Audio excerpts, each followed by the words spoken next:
Welcome to Sweet Life Beat Life. We hope this video helps. In this video, I will explain how to make a PVZ game.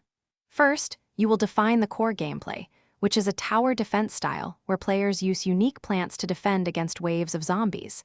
You'll need to establish a grid-based level design for strategic placement of your units.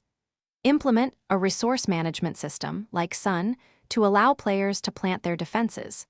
Finally, design diverse enemy types, each with distinct health and movement characteristics, to challenge players. Next, focus on designing your units.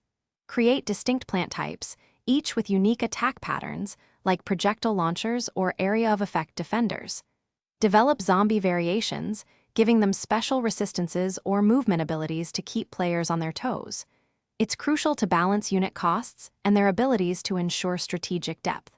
Finally, implement engaging visual and sound effects for every unit's actions, making the gameplay feel responsive and impactful.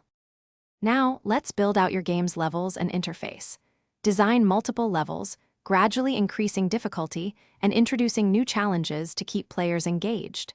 Incorporate a clear and intuitive user interface, allowing players to easily plant units and track their progress.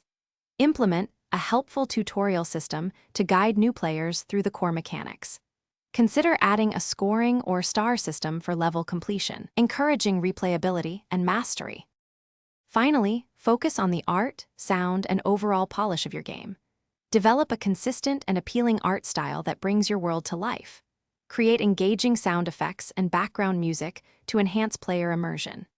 Implement smooth animations for all plants, zombies, and environmental elements, making the game feel dynamic.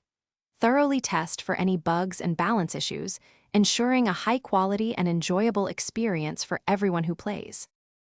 Thanks for watching. Consider subscribing if we helped you.